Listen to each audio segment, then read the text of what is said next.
Hello friends, welcome to my YouTube channel घटनाचक्र पूर्वालोकन भारतीय इतिहास की वीडियो सीरीज़ में आज की वीडियो मौर्योत्तर काल संबंधी जो समृद्धि है उसके बारे में है।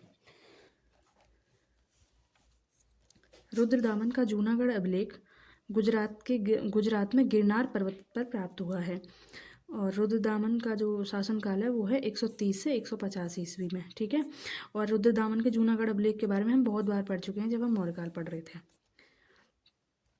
ब्राह्मी लिपि में उत्कीर्ण संस्कृत भाषा का यह अभिलेख अब तक का प्राप्त संस्कृत अभिलेखों में सर्वाधिक प्राचीन है। ये फैक्ट एक और है इसके बारे में। उससे पहले हमने देखा था कि जो एक झील है उसके निर्माण को लेके, बांध के निर्माण को लेके था ये, कि चंद्रगुप्त मौर्य का एक राज्यपाल था, उसने वहाँ पे गिरनार में एक बांध का निर्माण कराया था, फिर उसका इसने पुनरुद्धार कराया। तो ये मतलब इस जो अभिलेख में ये सूचना हमें प्राप्त होती है। लेकिन इसके बारे में एक फैक्ट ये है कि ये ब्राह्मी लिपि में उत्कीर्ण संस्कृत भाषा का अब तक का सबसे प्राचीन अभिलेख है। इस अभिलेख में संस्कृत काव्य शैली का प्राचीनतम नमूना प्राप्त होता है। तो संस्कृत जो थी, मतलब जो संस्कृत में जो ये लिखा हुआ है तो ये काव्य शैली में लिखा हुआ है, यानी कविता टाइप। इसमें रुद्रदामन की वंशावली, विजयों, शासन, व्यक्तित्व आदि पर सुंदर प्रकाश डाला गया। अब रुद्रदामन का है तो उसकी ये सब विजय वगैरह होंगी, ऐसा कोई मतलब इसमें खास बात नहीं है। इस अभिलेख का मुख्य उद्देश्य सुदर्शन झील के बांध के पुनर्निर्माण का विवरण सुरक्षित रखना था।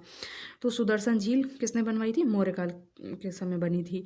तो सुदर्शन झील के जो बांध था उसका जो सुदर्शन झील जो थी उसका बांध बनवाया था मौर्य शासन काल में, तो जो चंद्रगुप्त मौर्य का एक स्थानीय राज्यपाल था उसके द्वारा।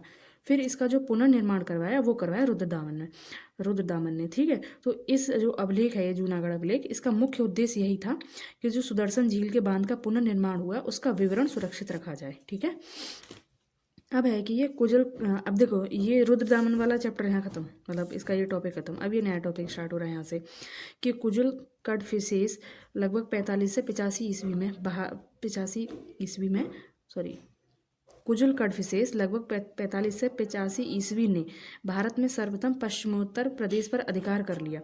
तो देखो अब क्या होता है, अब आक्रमणकारी आना स्टार्ट होते हैं। ठीक है, तो ये जो है ना कुजल कड़फिसेस, ये कुषाण वंश से है, जिसका एक जो महत्वपूर्ण शासक है कनिष्क, है ना। वो मतलब जो कुषाण वंश है इसमें जो हमें ज़्यादा पढ़ना होता है वो कनिष्क पढ़ना होता है। तो इसकी शुरुआत कहाँ से हो रही है?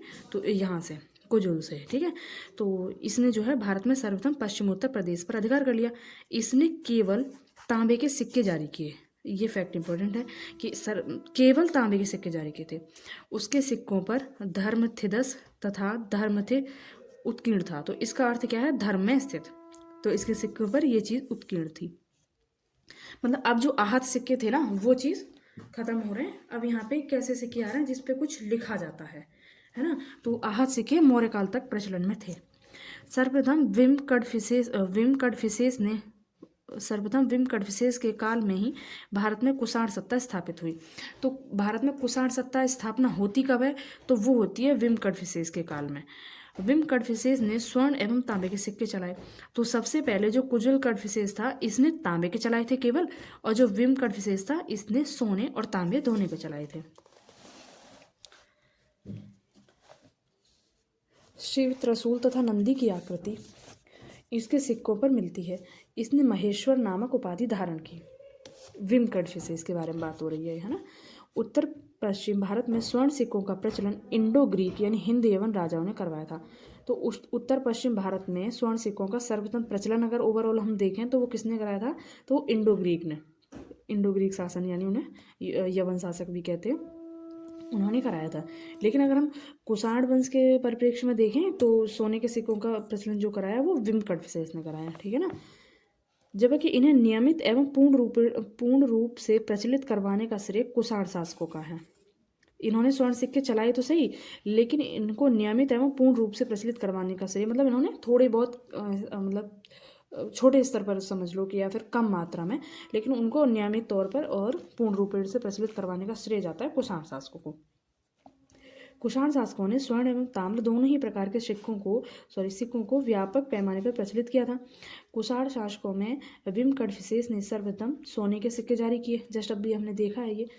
कुषाण शासक कनिष्क के सिक्कों पर बुद्ध का अंकन मिलता है। तो कुषाण शासक कनिष्क, और कनिष्क के काल में बौद्ध संगीति भी हुई थी।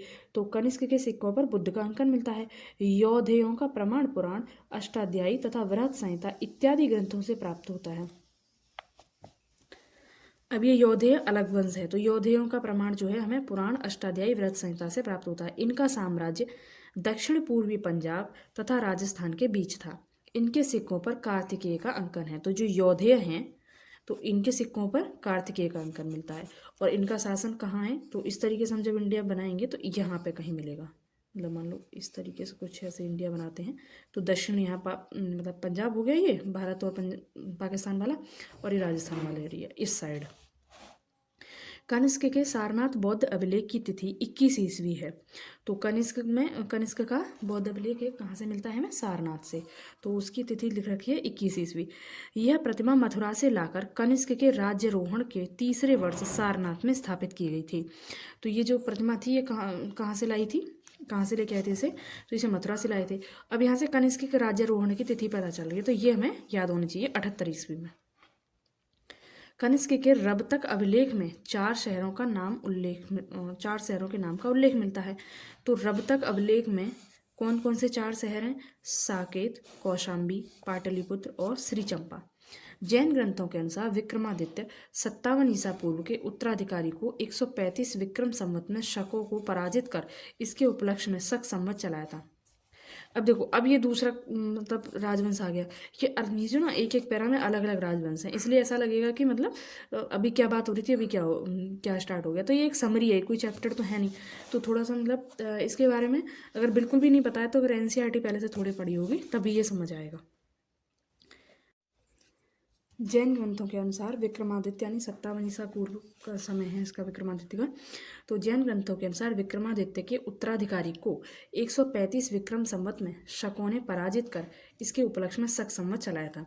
तो ये जो मौर्योत्तर काल है ना, तो इसमें क्या होता है, विभिन्न जो जातियाँ हैं, जनजातियाँ, वो भारत पर आक्रमण करना स्टार्ट करती हैं और इस तरीके से वो भारत में प्रवेश करती हैं। तो जब भारत में आएंगी तो जो भारत में पहले से यहाँ राजा जो हैं राज्य कर रहे हैं उनसे उनकी लड़ाई होगी, ठीक है। तो जो शक थे ये भी बाहर से आए हुए थे। तो शकों ने विक्रमादित्य के उत्तराधिकारी को पराजित किया, और पराजित कब किया था, तो 57 ईसा पूर्व में। तो 57 ईसा पूर्व जब उन्होंने पराजित किया तो इसके उपलक्ष्य में उन्होंने विक्रम संवत चलाया। तो अब देखो यहाँ 57 ईसा पूर्व है और ये विक्रम संवत 135, तो इसके बीच में कितना डिफरेंस हो गया ये देख लेना।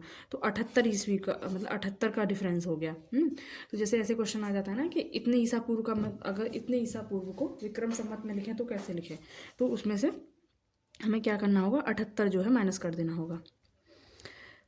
अधिकांश इतिहासकारों ने कुषाण शासक कनिष्क को इसका प्रवर्तक माना है। वर्तमान में तिथि एवं वर्ष के लिए ग्रेगोरियन कैलेंडर का प्रयोग किया जाता है। तो अभी जो हम किस कैलेंडर का प्रयोग करते हैं, ग्रेगोरियन का। ये मतलब जो संवत है ना, संवत का मतलब कैलेंडर होता है। वर्तमान कैलेंडर में 57 जोड़ देने पर विक्रम संवत तथा 78 घटा देने पर शक संवत प्राप्त होता है। तो जो वर्तमान कैलेंडर है इसमें अगर हम 57 जोड़ देंगे तो विक्रम संवत प्राप्त हो जाएगा, और अगर हम 78 घटा देंगे तो हमें शक संवत प्राप्त हो जाएगा। चैत्र भारतीय राष्ट्रीय पांचांग का प्रथम माह है। तो जो भारतीय राष्ट्रीय पांचांग है उसका पहला माह कौन सा है, चैत्र, जैसे कि इसका जनवरी है ना। विक्रम संवत के 2 अन्य नाम भी मिलते हैं। तो कौन से हैं विक्रम संवत के 2 अन्य नाम, एक तो है कृत संवत और दूसरा है मालव संवत। भारत में राष्ट्रीय कैलेंडर के रूप में शक संवत को अपनाया गया है। तो भारत में राष्ट्रीय कैलेंडर के रूप में किसे अपनाया गया है, शक संवत को, और पहला महीना कौन सा है, चैत्र। अश्वघोष कनिष्क के राजकवि थे। इनकी रचनाएं भी इंपॉर्टेंट है, अश्वघोष ने कौन सी रचना की, और ये कनिष्क के राजकवि थे। अश्वघोष की जो रचनाएं हैं वो हैं सौंदरानंद, बुद्धचरित तथा सारिपुत्र प्रकरण। वसुमित्र भी कनिष्क के आश्रित विद्वान थे। इन्होंने चतुर्थ बौद्ध संगीति की अध्यक्षता की थी। तो अश्वघोष, वसुमित्र, अश्वघोष, नागार्जुन, पार्थ तथा चरक, ये चारों ही कनिष्क के दरबार से संबंधित हैं। और चरक की चरक संहिता है ना, ये तो सुनी ही होगी। तो ये चारों लोग ही इंपॉर्टेंट हैं, अश्वघोष, नागार्जुन, पार्थ और चरक। पतंजलि ने पाणिनि के अष्टाध्यायी पर महाभाष्य की रचना की। महर्षि पतंजलि शुंगकालीन विद्वान थे। तो पतंजलि जो थे ये कनिष्क कालीन नहीं है, जैसे अभी हम कनिष्क के बारे में पढ़े जा रहे हैं। तो ये जो पतंजलि हैं ये शुंगकालीन यानी शुंगों के दरबार में रहते थे, तथा इन्होंने ऐसे लोगों को शिष्य बनाया जो बिना किसी अध्ययन के ही संस्कृत बोल लेते थे। कुषाण वंश के साम्राज्य की सीमाएं भारतीय उपमहाद्वीप से बाहर तक फैली थी। इस वंश का महान शासक कनिष्क था, जिसकी सीमाएं उत्तर में चीन के तुर्फान एवं कश्मीर से लेकर दक्षिण में विंध्य पर्वत तथा पश्चिम में उत्तरी अफगानिस्तान से लेकर पूर्व में पूर्वी उत्तर प्रदेश एवं बिहार तक विस्तृत थी। मतलब ये कुषाण की सीमाएं हैं तो बड़ी, लेकिन अब याद करो मौर्य काल वाला मैप, उसमें सिर्फ इधर कलिंग वाला बच रहा है, थोड़ा सा एरिया उड़ीसा वाला, और नीचे हल्का सा दक्षिण बच रहा है, बाकी इधर साइड पूरा अफगानिस्तान तक घिरे हुए है। पेरिप्लस ऑफ द एरिथियन सी और अरिकामेडु में हुई खुदाई से ऐसे अनेक बंदरगाहों और व्यापारिक केंद्रों की उपस्थिति के साक्ष्य मिले हैं, जिनसे स्पष्ट होता है कि कुषाणों का व्यापार पश्चिमी विश्व से फारस की खाड़ी और लाल सागर के जलमार्ग से होता था। देखो इतनी बड़ी, उससे हमें 2-3 चीज़ें याद रखनी है इसमें कि भाई जो कुषाण थे ना, उनका व्यापार इधर पश्चिमी विश्व में फारस की खाड़ी से और लाल सागर के माध्यम से होता था। तो पश्चिमी विश्व से ये जो है कुषाण जो थे ये व्यापार करते थे, यानी यूरोप वगैरह से। दूसरा इसमें क्या, इतनी बड़ी जो हमने ये सब पढ़ा यहाँ पे, और इसमें क्या याद रखना है, एक रचना है पेरिप्लस ऑफ द एरिथियन सी। तो ये किसके बारे में बात करती है, तो ये बात करती है कुषाणों के व्यापार के बारे में। और फिर इसके अगर ये मतलब इसके लेखक पूछ लिए जाएँ तो इसके लेखक अज्ञात हैं, है ना, मतलब पता नहीं है कि ये रचना है किसकी। और अरिकामेडु ये मतलब साउथ में पौंडीचेरी के पास, तो ये अरिकामेडु वहाँ पे जगह पड़ती है। तो अरिकामेडु में हुई खुदाई, इन सब से हमें पता चला कि कुषाणों का व्यापार जो था बाहर पश्चिमी विश्व जगत से भी था। कुषाण शासक कनिष्क के काल में कला क्षेत्र में 2 स्वतंत्र शैलियाँ विकसित हुई। तो 2 शैलियाँ कौन सी, और ये बहुत ज़्यादा इंपॉर्टेंट है, ये इससे क्वेश्चन बने हैं कई बार, मेंस का भी और प्रीलिम्स के तो बनते ही रहते हैं। तो कुषाण शासक कनिष्क के काल में 2 कला शैलियाँ, एक तो गांधार शैली और एक मथुरा शैली। गांधार शैली कहाँ होगी, गांधार वाले क्षेत्र में, यानी ऊपर कश्मीर के पास, इधर पाकिस्तान वाले इधर एरिया में। तो फिर इनकी विशेषताएं हैं, तो भारतीय और यूनानी आकृति की सम्मिश्रण शैली गांधार शैली है। तो गांधार शैली की पहली विशेषता क्या कि इसे भारतीय और यूनानी जो शैली है उसका सम्मिश्रण है। इस कला शैली के प्रमुख संरक्षक शक एवं कुषाण थे। तो गांधार के शक और कुषाण के बारे में तुम पढ़ ही रहे हैं कि कुषाण के काल में ये 2 शैलियाँ थी। तो जो गांधार शैली थी उसके अन्य संरक्षक कौन है, शक हो गए। इस कला का विषय मात्र बौद्ध होने के कारण इसे यूनानी बौद्ध, इंडो ग्रीक या ग्रीको रोमन भी कहा जाता है। गांधार कला में सदैव हरित स्तरित या शिष्ट चट्टान का प्रयोग ही मूर्तियां बनाने के लिए किया गया। देखो जो इसकी विशेषता है उनको मतलब ऐसे अंडरलाइन करते जाना और एक एक पॉइंट करके इनको थोड़ा सा ध्यान देना, मतलब इतनी सारी बात में हमें क्या क्या याद रखना है। तो एक तो यही कि ये कुषाण के काल में थी, दूसरा ये कि गांधार शैली के अन्य संरक्षक कौन हो गए, शक हो गए। अब फिर इसमें दे रखा है कि इसमें जो गांधार कला में कैसा पत्थर प्रयोग होता था, तो हरित स्तरित या शिष्ट चट्टान का प्रयोग होता है, सदैव हरित स्तरित या शिष्ट चट्टान का प्रयोग ही मूर्ति बनाने में किया गया। अब है इसमें कि अफगानिस्तान का बामियान पहाड़ियों को काटकर बनवाई गई बुद्ध प्रतिमाओं के लिए प्रसिद्ध है। तो अफगानिस्तान में बामियान जगह है, और ये अभी कुछ समय पहले न्यूज़ में भी थी, तालिबान जो है यहाँ पे जो बुद्ध की प्रतिमा थी उनको बम से उड़ा रहा था। तो अफगानिस्तान का जो बामियान है पहाड़ियों को काटकर बनवाई गई बुद्ध प्रतिमाओं के लिए प्रसिद्ध है, लेकिन अफगानिस्तान में इसमें लिखा भी है, लेकिन अफगानिस्तान में तालिबान शासन ने इन बुद्ध प्रतिमाओं को नष्ट करवा दिया। मतलब किया गया, लेकिन वो पूरी तरह से अभी भी नष्ट नहीं हुई है, बहुत बार इसमें विस्फोट किया गया है। कुषाण काल यानी प्रथम शताब्दी ईस्वी में बाल विवाह की प्रथा प्रारंभ हुई। तो बाल विवाह की प्रथा कहाँ से हमें देखने को मिल रही है, तो कुषाण काल से। स्त्रियों में उपनयन की समाप्ति तथा बाल विवाह के प्रचलन ने उसे समाज में अत्यंत निम्न स्थिति में ला दिया। उपनयन यानी दूसरी शादी नहीं कर सकते, तो उपनयन की समाप्ति हो गई तथा बाल विवाह के प्रचलन ने उसे समाज में अत्यंत निम्न स्थिति में ला दिया। तो भारत में बाह्य जो आक्रामकों के काल का सही काल अनुक्रम, मतलब जो बाहर के जो आक्रमणकारी आए थे तो उनका क्रम पूछ लेता है कि पहले कौन से आक्रमण करता थे, फिर कौन से। तो सबसे पहले यूनानी, फिर शक और फिर कुषाण। देखो जब हम अल्फ़ाबेट में ऐसे ABCD पढ़ते हैं तो लास्ट में Y आता है ना, उससे पहले S और उससे पहले K। इस तरीके से अगर याद रखना चाहें तो मतलब आसानी से याद हो जाएगा, यूनानी, शक और कुषाण। ईरानी शासक डेरियस प्रथम ने सर्वप्रथम भारत के कुछ भाग को अपने अधीन किया था। तो सबसे पहले ईरानी शासक डेरियस प्रथम यानी बाहर के किस शासक ने भारत के किसी हिस्से को विजित किया, तो वो था ईरानी शासक डेरियस प्रथम। हेरोडोटस के अनुसार डेरियस प्रथम के साम्राज्य में संपूर्ण सिंधु घाटी का प्रदेश शामिल था तथा पूर्व की ओर इसका विस्तार राजपूताना के रेगिस्तान तक था। तो देखो, हेरोडोटस के बारे में वर्णन आया, तो हेरोडोटस से हमें क्या पता चल रहा है कि हेरोडोटस ने ईरान और भारत के संबंधों के बारे में लिखा होगा, है ना। तो ये जो बीच बीच में जो ऐसे फैक्ट आते हैं ना, उनको थोड़ा सा ध्यान देते चलना। हम पढ़ रहे हैं कि डेरियस प्रथम के बारे में, लेकिन हमें ध्यान देने वाली क्या बात है यहाँ पे कि हेरोडोटस नाम का कोई रचनाकार है, उसने रचना लिखी, मतलब उसने कोई बुक लिखी और उसमें क्या बताया गया होगा, ईरान और भारत के रिश्ते के बारे में, क्योंकि तभी तो हेरोडोटस के अनुसार डेरियस प्रथम के साम्राज्य में संपूर्ण सिंधु घाटी का प्रदेश शामिल था और पूर्व की ओर इसका विस्तार राजपूताना के रेगिस्तान तक था। मिनांडर, अब ये दूसरा अब किसी और के बारे में बात हो रही है। मिनांडर तथा उसके पुत्र स्ट्रैटो प्रथम के सिक्के मथुरा से मिले हैं। स्ट्रैटो सेकंड ने सीसे के सिक्के जारी किए। इस हिंद यमन शासक का शासन 25 ईसा पूर्व से 10 ईस्वी तक माना जाता है। तो मिनांडर तथा उसका पुत्र स्ट्रैटो, ये कौन है, ये भी यवन राजा हैं। इनके सिक्के कहाँ से मिल रहे हैं, मथुरा से, यानी इनका मथुरा तक शासन रहा होगा। और जो ये हिंद यवन शासक हैं, इन्होंने सीसे के सिक्के जारी किए। और सबसे पहले जो सोने के सिक्के थे वो भी हमने देख लिए, सबसे पहले सोने के सिक्के इन्होंने जारी किए।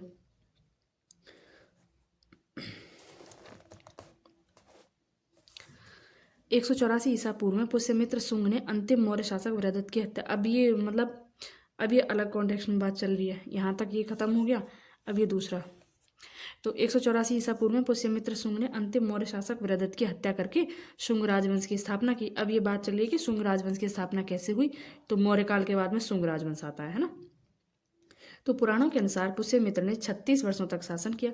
महर्षि पाणिनि ने शुंग वंश को भारद्वाज गोत्र का ब्राह्मण बताया।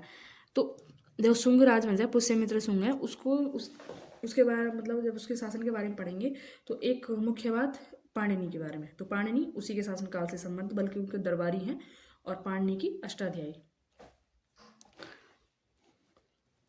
पतंजलि पुष्यमित्र शुंग के पुरोहित थे।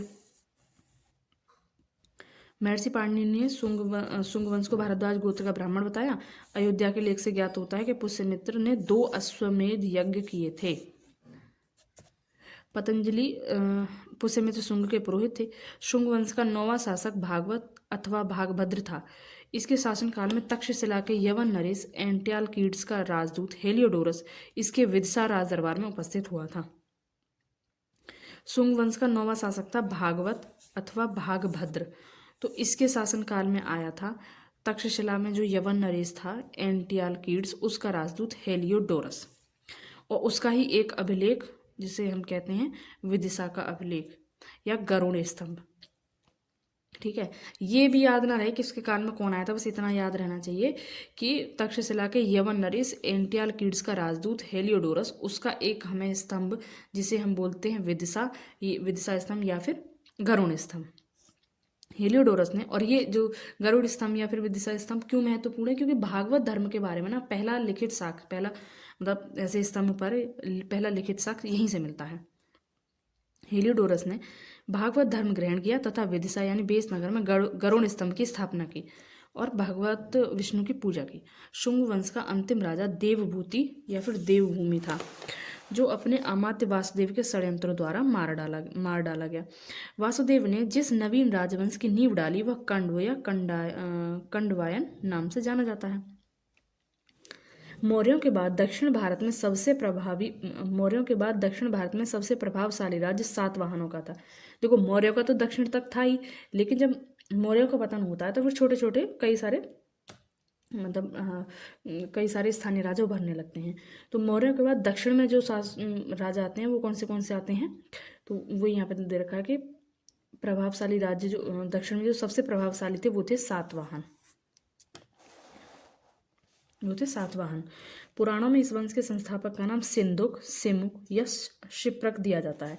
तो अब मौर्यों के बाद दक्षिण भारत में सबसे प्रभावशाली सातवाहन हैं, तो इनके बारे में थोड़ा डिटेल से पढ़ना। मतलब ज़रूरी हो जाता है, और सातवाहनों से लेके क्वेश्चन बनते भी हैं। पुराणों में इस वंश के संस्थापक का नाम सिंधुक या सिमुक है। एक फैक्ट यही हो गया, जिसने कंड वंश के राजा सुशर्मा का वध करके अपना शासन स्थापित किया था। दूसरा ये कि जो सिंधुक था, इसने अपना शासन कैसे स्थापित किया, तो कंड वंश का राजा था सुशर्मा, उसका वध किया था। पुराणों में कुल 30 या 31 सातवाहन राजाओं के नाम मिलते हैं, जिनमें से सबसे लंबी सूची मत्स्य पुराण में 30 राजाओं की है। तो मत्स्य पुराण से हमें सातवाहनों के बारे में पता चलता है, बस इतना काफ़ी है। सातवाहन की वास्तविक राजधानी प्रतिष्ठान या पैठन थी, तो इनकी राजधानी पता होनी चाहिए। पुराणों में इस राजवंश को आंध्र भृत्य या आंध्र जातीय कहा गया है। तो मतलब सातवाहनों को क्या कहा गया है, आंध्र भृत्य या फिर आंध्र जातीय, क्योंकि जो सातवाहन वंश है ना आंध्र प्रदेश में ही प्रमुख रूप से केंद्रीय है।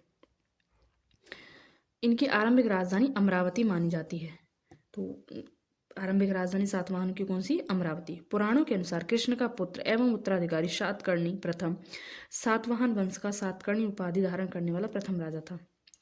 इसके शासन के बारे में हमें नागनिका के नानाघाट अभिलेख से महत्वपूर्ण जानकारी मिलती है। सातवाहन शासक गौतमीपुत्र सातकर्णी ने कहा है, तो गौतमीपुत्र सातकर्णी ना ये प्रमुख शासक है सातवाहन वंश का। तो सातवाहन शासक गौतमीपुत्र सातकर्णी ने कहा है कि उसने विच्छिन्न होते चातुर्वर्ण यानी 4 वर्णों वाली व्यवस्था को फिर से स्थापित किया और वर्ण संकर को रोका, यानी वर्णों और जातियों के सम्मिश्रण को रोका। तो एक तरीके से क्या हो गया, ये वर्ण व्यवस्था का कट्टर पालन करता कौन, गौतमीपुत्र सातकर्णी। गौतमीपुत्र सातकर्णी को उसकी मां गौतमी बलश्री के नासिक अभिलेख में अद्वितीय ब्राह्मण या फिर एक ब्राह्मण तथा वेदों का आश्रय कहा गया, तथा खतीय दप मनमदा अर्थात क्षत्रियों के दर्प को मर्दन करने वाला कहा गया। वशिष्ठ पुत्र पुलवामी को दक्षिणापथेश्वर कहा गया। 2 पतवारों वाले जहाज का चित्र उसके कुछ सिक्कों पर बना है। इस वंश का अंतिम शक्तिशाली शासक यज्ञश्री सातकर्णी था। देखो बहुत सारी चीज़ें हो गई इसमें, जो मेन चीज़ वो क्या है, एक तो ये गौतमीपुत्र सातकर्णी कौन है, सातवाहन शासक है, और फिर ये जो है जो चतुर्वर्ण है उसके इसने जो है स्वयं को उसका रक्षक बताया है, दूसरा। और देखो इसमें जो गौतमी नाम लगा है ये इसकी माता से लगा है, तो यानी हम क्या देख रहे हैं, मतलब स्त्रियों की स्थिति बहुत ज़्यादा कमज़ोर हुई मौर्य काल से ही, मतलब गिरना, उत्तर वैदिक काल से इनफैक्ट गिरना स्टार्ट हो जाती है। लेकिन सातवाहन काल में हम देख रहे हैं जो राजा है ना, वो अपनी माँ के नाम से, अपने जो अपना नाम है उसमें माँ का नाम जोड़ा जा रहा है उसके नाम में, लेकिन शासन कौन कर रहा है, कर राजा ही रहा है, यानी मेल ही कर रहा है। तो मतलब और जगह से देखा जाए तो यहाँ पे मात्र सत्तात्मकता दिखती है, लेकिन वास्तविकता यही थी कि शासन जो था वो पुरुषों के हाथ में था। कलिंग के चेदी वंश का संस्थापक महामेघवाहन था।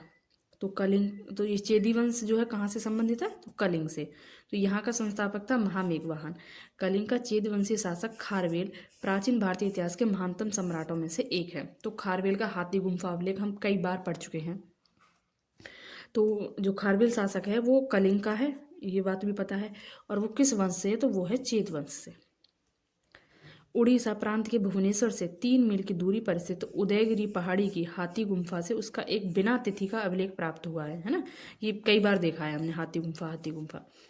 तो इसमें क्या क्या है, मतलब इस अभिलेख से क्या पता चल रहा है, तो इसमें खारवेल के बचपन, शिक्षा, राज्याभिषेक तथा राजा होने के बाद से 13 वर्ष तक के शासनकाल की घटनाओं का क्रमबद्ध विवरण दिया हुआ।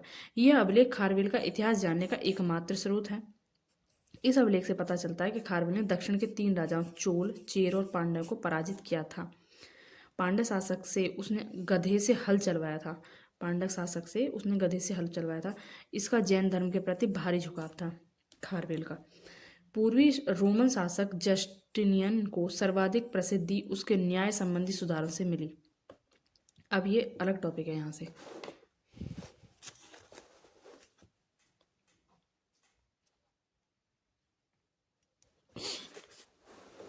तो पूर्वी रोमन शासक जस्टियन को सर्वाधिक प्रसिद्धि उसके न्याय संबंधी सुधारों से मिली। जस्टियन रोमन कानून के संपूर्ण संशोधन के लिए उत्तरदायी था।